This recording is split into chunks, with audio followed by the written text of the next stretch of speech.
único, que para simplificação chamaremos de TBI, é composto de alguns subsistemas que veremos a seguir. O módulo de controle eletrônico, o MCE. O sistema de suprimento de combustível. Os sensores de coleta de dados instalados no motor. E o sistema de ignição mapeada. Vamos iniciar pelo módulo eletrônico de controle, MCE, que é esta peça. Este componente é um microprocessador que, usando as informações fornecidas pelos sensores, controla a quantidade de combustível liberada, a rotação da marcha lenta e o avanço da centelha nas velas. E, além disso, controla também o funcionamento correto do motor, como veremos mais adiante. Vamos conhecer agora a unidade TBI. Estamos nos referindo a este conjunto, instalado no coletor de admissão, no mesmo local onde estaria o carburador. Esta unidade é composta de duas peças: o corpo da borboleta do acelerador e o suporte da válvula injetora. O corpo da borboleta do acelerador contém a borboleta que controla a aceleração e a rotação do motor, e o sensor da posição da borboleta TPS e a válvula de controle de ar da marcha lenta, IAC. Esta válvula é composta por um motor cujo funcionamento é comandado pelo MCE e que permite a entrada de maior ou menor quantidade de ar para o coletor durante as alterações de carga no motor, através de alterações bruscas da borboleta do acelerador. No suporte do injetor, vamos encontrar, além dos dutos de combustível, a válvula injetora ou injetor. Esta peça é uma válvula eletromagnética que permite a liberação do combustível sob forma de jato. Quando o módulo de controle eletrônico, MCE, envia pulsos ao injetor, o campo magnético gerado por esta corrente na bobina interna afasta a agulha, permitindo a injeção. Interrompido o pulso por ação da mola, a agulha retorna à sua sede, cortando o jato. Este processo demora alguns microsegundos e ocorre centenas de vezes em um pequeno espaço de tempo. Em nossa animação, tornamos o processo mais lento para sua melhor compreensão. O outro componente instalado no suporte do injetor é a válvula reguladora de pressão do sistema. Como este sistema é alimentado por bomba elétrica, a vazão de combustível é constante. Para que a pressão não suba infinitamente, esta válvula é inserida no circuito. Neste desenho, vamos entender seu funcionamento. Ela é composta de um diafragma constantemente pressionado por uma mola. Isto obriga a válvula a manter fechada a passagem de retorno de combustível para o tanque. Com o aumento da pressão do combustível, a força da mola é vencida, abrindo o retorno de combustível para o tanque. Desta forma, a pressão de combustível se mantém constante. Agora que já vimos o funcionamento de cada um dos componentes alojados na unidade TBI, vamos vê-los funcionando juntos.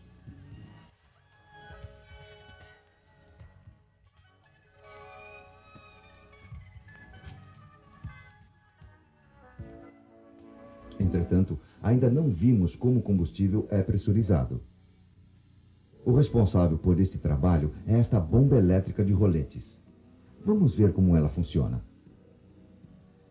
Assim que ligamos o veículo, a energia elétrica faz o motor da bomba girar, aspirando combustível do tanque, provocando a abertura da válvula de retenção. Esta válvula garante que todos os dutos permaneçam pressurizados quando a bomba está desligada.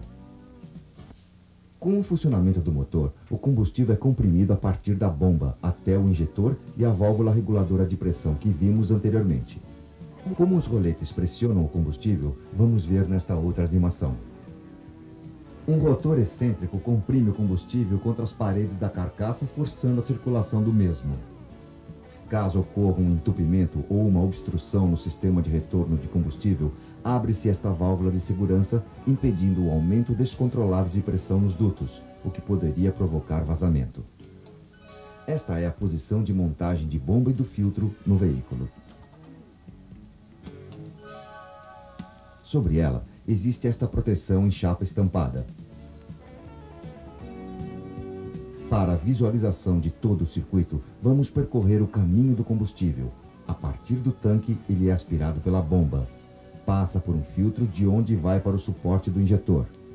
E neste passa pelo injetor e pela válvula reguladora de pressão, de onde retorna ao tanque. Vamos agora ver quais são os principais sensores instalados no motor que enviam sinais ao MCE. Este é o sensor de temperatura do líquido de arrefecimento do motor. Ele é montado na caixa da válvula termostática e altera sua resistência com a variação da temperatura. Com a informação deste sensor, o MCE comanda o volume de combustível injetado, a quantidade de ar da marcha lenta, o avanço da centelha e o funcionamento do ventilador do radiador. O sensor da posição da borboleta do acelerador, TPS, informa ao módulo MCE a quantidade de ar admitido no coletor. Ele é composto por um reostato alimentado com a tensão de referência, enviada pelo MCE. Ao eixo do reostato está acoplado o eixo da borboleta do acelerador. Com a rotação da borboleta, ocorre a variação da resistência, alterando a tensão que retorna ao módulo MCE. Com a informação do TPS, o módulo comanda a quantidade de combustível injetado, a variação no sincronismo das injetadas. Em alguns casos, até o corte total de combustível. Sobre estas situações, voltaremos a falar mais adiante.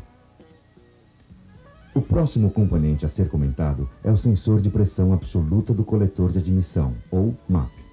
É esta peça que está ligada ao coletor de admissão por esta mangueira. Sua função é dupla: informar ao MCE o valor de pressão absoluta reinante no coletor de admissão. E durante a partida, informa ao módulo a pressão atmosférica. Este valor é atualizado durante o funcionamento do motor. Em função destas duas pressões, o MCE ajusta a quantidade de combustível à necessidade do motor para manter a mistura dentro dos parâmetros ideais. Além dos sinais enviados pelos sensores, o MCE recebe também os chamados sinais de referência. São eles: voltagem da bateria, pulsos de referência do distribuidor, pulso da bobina, sinal da partida, sensor de velocidade do veículo, sensor da transmissão automática, sensor do condicionador de ar e ainda o sinal de diagnóstico. A voltagem da bateria é importante, pois se esta for baixa, o débito do injetor será pequeno. Então o MCE corrige o tamanho do pulso em função da rotação do motor e da pressão do coletor de admissão. Os pulsos da referência do distribuidor, o pulso da bobina e o sinal de partida servem para indicar o momento da liberação das injetadas. Sobre estes sinais, falaremos quando tratarmos do funcionamento do sistema no módulo 2 da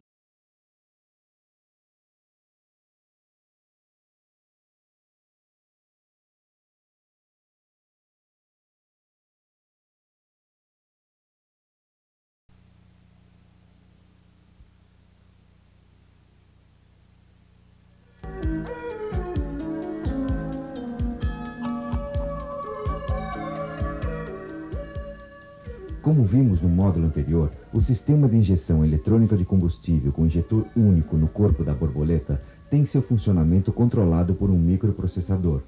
Todo o combustível que alimenta o motor é debitado por um único injetor, localizado neste ponto onde ficaria o carburador. Processando as informações fornecidas pelos sensores do motor e os sinais de referência, o módulo de controle eletrônico, ou MCE, reconhece e classifica as diversas variáveis e as usa para controlar a quantidade de combustível a ser injetada no motor. O MCE foi programado para manter a relação de mistura ar-combustível a maior parte do tempo possível dentro do valor ideal para cada condição do motor. Como isto acontece? Os sensores do motor enviam a cada instante informações básicas sobre as condições de seu funcionamento, e o sistema de ignição fornece pulsos de referência ao MCE. Estes sinais de referência da ignição são muito importantes, pois eles é que determinam o momento de início da injeção durante a maior parte do tempo em que o motor está funcionando. Em função dos sinais de referência da ignição, os pulsos no injetor podem ser sincronizados ou sem sincronismo. Vamos chamar de pulsos sincronizados quando para cada sinal da ignição ocorre uma injetada de combustível. É desta forma que o nosso sistema trabalha a maior parte do tempo. Chamamos os pulsos dos injetores de não sincronizados quando eles ocorrem em função de um comando especial vindo do módulo de controle eletrônico, sem levar em conta o sinal de referência da ignição. Este recurso é usado pelo MCE para enriquecer a mistura ar-combustível durante as acelerações, através do aumento do número de injetadas. Sobre este assunto falaremos mais adiante. Mas não é só a quantidade de vezes que o injetor abre que determina maior ou menor quantidade de combustível injetado. Também o tempo que ele permanece aberto produz o mesmo efeito. A este tempo que o injetor permanece aberto chamamos tamanho de pulso. Se os pulsos forem longos, como resultado teremos uma mistura rica. Se os pulsos forem curtos, a mistura será pobre. O tamanho do pulso é relacionado com a temperatura do motor. Sabemos que para o motor frio funcionar, a mistura deve ser mais rica e, portanto, os pulsos deveriam ser longos. À medida que o motor se aproxima da temperatura normal de funcionamento, os pulsos devem ser mais curtos e a mistura poderá ser mais pobre. Vamos ver, por exemplo, o que ocorre durante a partida com o motor frio. Os sinais de referência da ignição indicam rotação muito baixa. Então, o MCE, usando a informação do sensor de temperatura, o CTS, torna os pulsos mais longos, fazendo com que a mistura se torne rica, facilitando assim o início do funcionamento do motor. No início do funcionamento, a rotação do motor e o vácuo no coletor aumentam, indicando ao MCE que é hora de tornar a mistura menos rica. Uma situação que pode ocorrer durante a partida a frio é o encharcamento do coletor por excesso de combustível. Neste caso, mantemos o acelerador pressionado, garantindo que a borboleta fique com mais de 60% de abertura. Como a rotação do motor está baixa e a pressão do coletor está muito próxima da pressão atmosférica, o MCE provoca a diminuição do tamanho dos pulsos para valores menores que 1 microsegundo, mantendo a mistura muito pobre, cerca de 20:1, até que o motor comece a funcionar.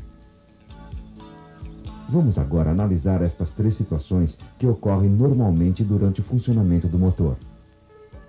Nas acelerações, a rápida movimentação de abertura da borboleta, além de alterar a informação do TPS, provoca uma queda no vácuo do coletor, alterando o sinal do MAP. O MCE reage desvinculando o número de pulsos no injetor do sinal de referência da ignição, enriquecendo assim a mistura. Neste momento, o funcionamento do sistema de injeção é sem sincronismo. Com o aumento da rotação do motor, o funcionamento do sistema volta a ser sincronizado e a mistura volta ao seu valor normal.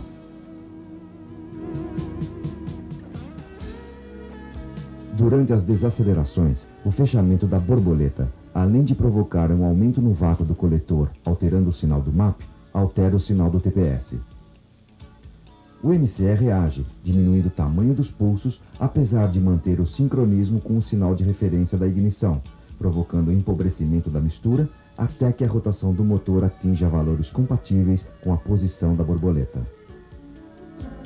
Pode também ocorrer a situação de freio motor, onde a borboleta estará totalmente fechada e a rotação do motor estará alta. Nesta condição, o MCE poderá provocar o corte total de combustível até que a rotação do motor atinja valores próximos da rotação de marcha lenta. Convém lembrar que em todas as situações de variação de rotação no motor, seja por alteração na posição da borboleta, ou seja por acoplamento da embreagem do condicionador de ar, por exemplo, entra em ação a válvula corretora de ar da marcha lenta, IAC. Além de controlar o funcionamento do motor durante todo o tempo e em todas as situações, o MCE também executa outras funções importantes que são: controlar a entrada em funcionamento do motor do ventilador do radiador, desligar o compressor do condicionador de ar durante as ultrapassagens com abertura da borboleta do acelerador maior que 75%, comandar o acoplamento da embreagem do conversor de torque, TCC, nos veículos com transmissão automática, e ainda permitir diagnósticos rápidos por meio de comunicação com o equipamento de diagnose TEC 1, cuja utilização será vista mais adiante e mais, se durante o uso do veículo os sensores ou os sinais de referência funcionarem mal, o MCE assume os valores registrados em sua memória programada, possibilitando que o motor continue funcionando, mesmo que de forma irregular. Neste caso, no painel do veículo deverá acender-se a luz de advertência de anomalia. Este é o sinal que o carro deve ser levado para serviço.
Três diferentes valores. Quando a chave de ignição está ligada, mas o motor ainda não girou, o MCE lê no MAP a pressão atmosférica. Quando o motor começa a girar, impelido pelo motor de partida, o MCE recebe do MAP a pressão do coletor de admissão e o vácuo no coletor é calculado pelo MCE, efetuando a diferença entre os dois primeiros valores. E o sensor de temperatura CTS fornece ao MCE os valores de temperatura do motor. Com estes valores, o MCE calcula a cada instante o avanço ideal para que o motor tenha o melhor desempenho, dirigibilidade e economia com o mínimo de produção de poluentes. Vamos agora, usando um diagrama, unir todos estes componentes para conversarmos sobre o funcionamento da ignição eletrônica mapeada. Primeiro, temos o distribuidor e nele a bobina impulsora. O módulo de ignição mapeada e dentro do módulo duas partes importantes. O conversor de ondas senoidais para ondas quadradas e para cumprir função de relé, o circuito chaveado. Em seguida, temos a bobina de ignição, as velas de ignição, o sensor de temperatura, CTS, o sensor de pressão no coletor, MAP, e o módulo de comando eletrônico. E já que temos todos os componentes necessários, vamos vê-los em funcionamento. Quando é dada a partida, a bobina impulsora e o distribuidor mandam sinais de referência ao módulo e o MCE envia um pulso para o injetor, a cada pulso no sinal de referência recebido. Enquanto isto, através da derivação, uma tensão muito baixa é enviada pelo MCE para o módulo de ignição.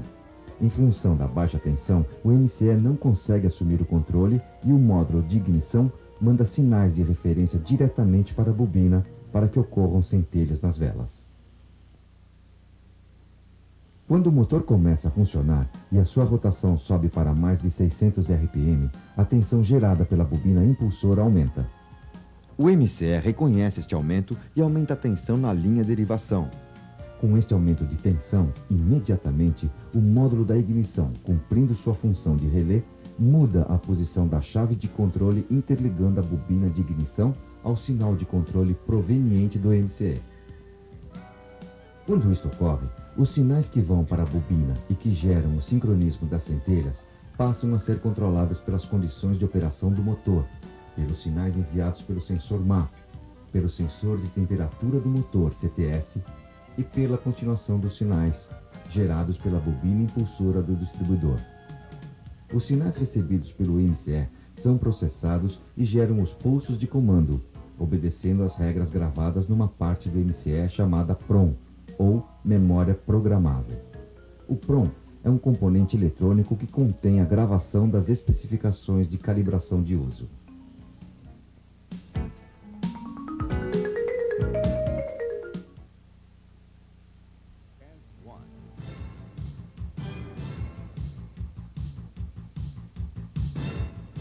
A grande vantagem que este sistema oferece sobre os outros é que o seu módulo de controle eletrônico tem capacidade de avaliar constantemente o funcionamento do motor. E quando houver uma irregularidade que ele não consiga corrigir eletronicamente, grava esta irregularidade em uma memória e avisa ao motorista por meio de uma lâmpada no painel que alguma coisa está ocorrendo de errado com o sistema de injeção. Já para o mecânico ou recepcionista, esta lâmpada tem outra função. Por meio desta lâmpada e com o uso desta chave, o técnico pode receber do MCE os códigos de defeitos gravados em sua memória. Para que isto ocorra, interligamos com o auxílio da chave os terminais A e B do conector ALDL.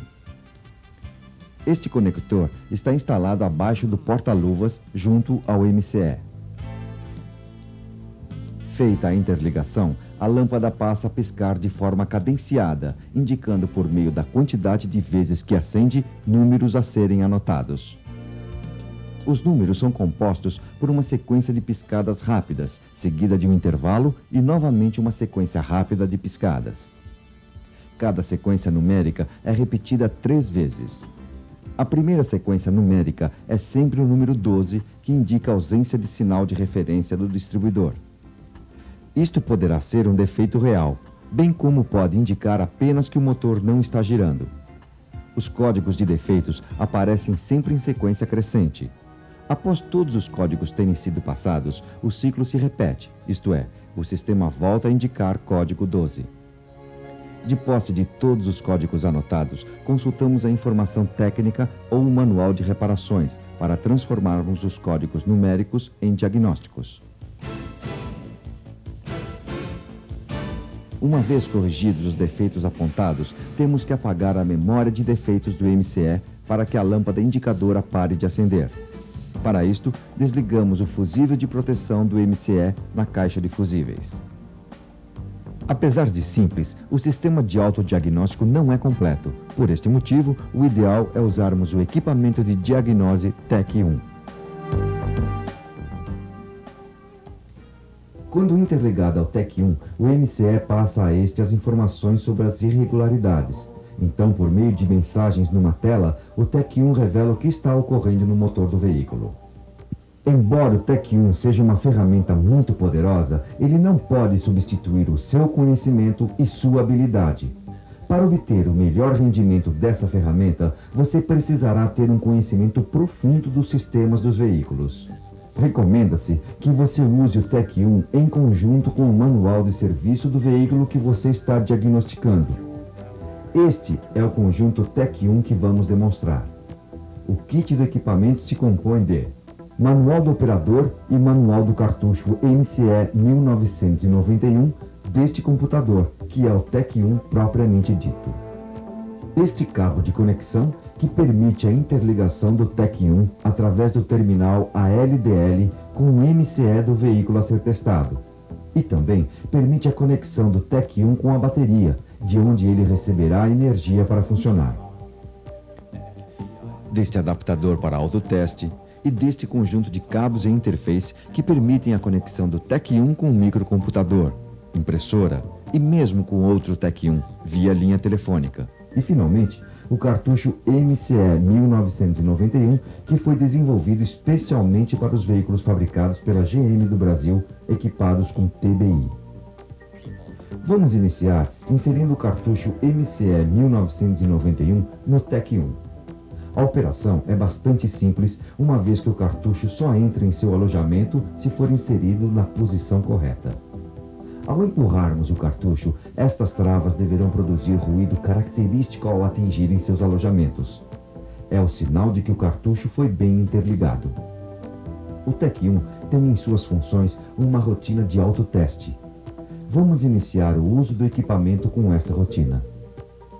Para este teste, o cartucho MCE 1991 não deve estar conectado ao TEC 1. Instale o adaptador para autoteste ao conector ALDL do TEC 1.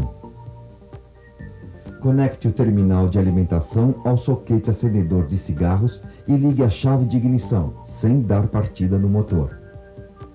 Pressione a tecla Enter por 3 segundos.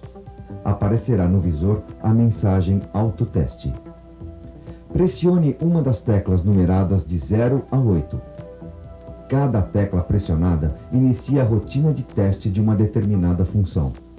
Pressionando-se a tecla 9, o TEC 1 executa toda a rotina de testes. Para sair desta situação e voltar ao modo de operação, basta pressionar a tecla Exit. Agora que já testamos o equipamento, vamos ver para que serve cada uma de suas teclas. As teclas Yes e No servem para responder perguntas feitas pelo TEC 1. Pressionaremos Yes se a resposta for positiva e No quando a resposta for negativa. Se o TEC 1 estiver monitorando variáveis, pressionando Yes, as variáveis avançam e pressionando No, voltam à tela as variáveis anteriores. As setas para cima ou para baixo fazem par de variáveis avançar ou retroceder quando o TEC 1 estiver operando na função transiente. As teclas de 0 a 9 ou F0 a F9 servem para dar respostas numéricas ao TEC 1 ou para selecionar funções descritas no menu. A tecla Enter serve para indicar ao TEC 1 que o número digitado na tela está completo e deve ser lido. A tecla Exit serve para sair da função em operação, retornando ao procedimento anterior. Com o cartucho MCE 1991 instalado e já tendo noção da função das teclas, vamos finalmente operar o equipamento. Não tenha medo, o equipamento é bastante robusto e se você apertar alguma tecla errada, não causará nenhum dano ao TEC 1. O máximo que poderá acontecer será você ter que reiniciar o processo. Conectar o TEC 1 ao veículo é simples. Ligue o terminal ALDL do equipamento ao terminal ALDL do carro. Este terminal está do lado direito do carro, abaixo do porta-luvas. Conecte o cabo de alimentação ao alojamento do acendedor de cigarros e ligue a chave de ignição. No visor aparece a primeira pergunta. Escolha o idioma. F0, português. F1, espanhol. F2, inglês. Para responder, aperte a tecla correspondente. No nosso caso, escolhemos F0. Em seguida, é feita a pergunta sobre o ano de fabricação do veículo. No nosso caso, pressionamos a tecla 1, já que estamos trabalhando com um veículo 1991. Nova pergunta. Agora, sobre a cilindrada do motor. A resposta nossa foi sim, por isso pressionamos a tecla Yes. E finalmente surge na tela as opções de trabalho ou funções disponíveis. Note que a cada 3 segundos o TEC 1 muda a informação da tela. Vamos resumir o significado destas funções. F0, listar dados.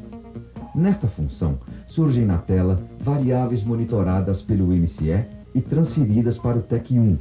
Por exemplo, rotação de marcha lenta e rotação de marcha lenta ideal.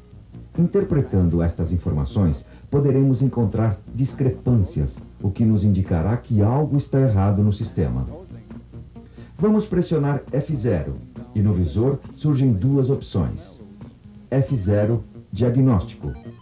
F1, teste de estrada. Em ambos os casos, teremos disponíveis os mesmos tipos de variáveis.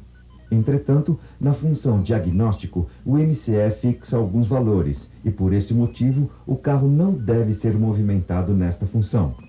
Se quisermos movimentar o veículo, devemos escolher a função teste de estrada. E no canto superior direito da tela, surgirá a sigla TE. Como podemos ver, as variáveis mudam aos pares na tela, cada vez que pressionamos a tecla Yes. Se quisermos fixar a primeira linha de variáveis, pressionamos a tecla F0. Surge um asterisco na primeira variável e, ao pressionarmos Yes, só mudamos a segunda variável. Se pressionamos F1, desbloqueamos a primeira variável. Se pressionamos novamente F1, fixamos a segunda variável.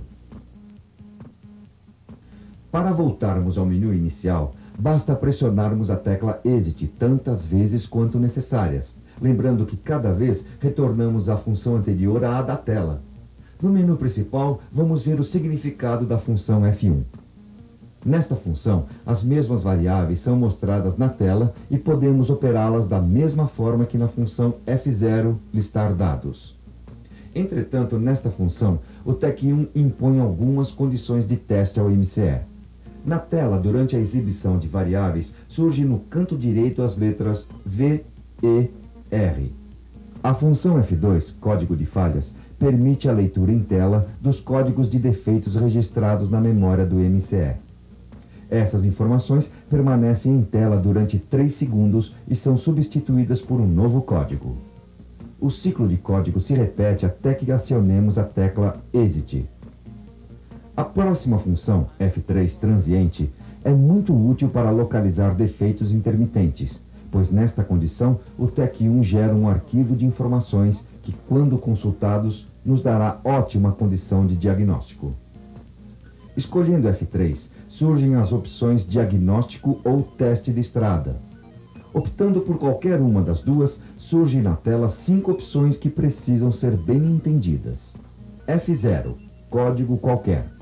Se escolhido esta opção, o TEC1 entende que quando ocorrer no motor um defeito de qualquer código relacionado na memória do cartucho MCE 1991, ocorrerá o disparo. E as informações anteriores e posteriores ao fato poderão ser consultadas, usando a função F3, rever dados, por meio de busca dos instantes anteriores e posteriores ao disparo, usando para isso as teclas com setas. Se escolhermos a opção F0, devemos optar ainda se queremos o disparo no início, meio ou fim do arquivo.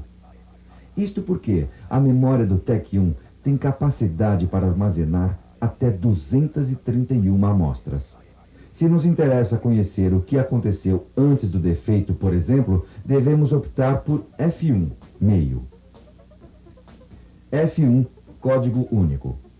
Nesta opção, deveremos escolher o defeito que provocará o disparo.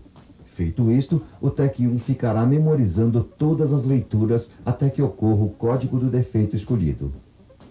F2, disparo manual. Neste caso, quando sentirmos a falha, pressionamos uma das teclas gatilhos que são F9, Exit e Enter. Usando F3, veremos o arquivo para levantarmos as causas do defeito. Na função transiente, aparecem 3 tipos de indicações no canto direito da tela. A. Quando um gatilho está armado, aguardando que o defeito ocorra. D. Quando ocorre o defeito e o gatilho atua, efetuando o disparo automaticamente. E números, que indicam o número da amostra com relação ao momento do disparo. Finalmente, na função F4, outros testes onde no cartucho MCE 1991 só está disponível o chamado modo reserva. A finalidade do modo reserva é comandar a centelha da vela e os pulsos do injetor através da memória programada do MCE. O MCE entra em modo reserva em duas condições: sob o comando do TEC 1 ou quando ocorrem falhas no sistema para que o veículo possa ser dirigido até uma concessionária. 2, 3, 4. 1, 2.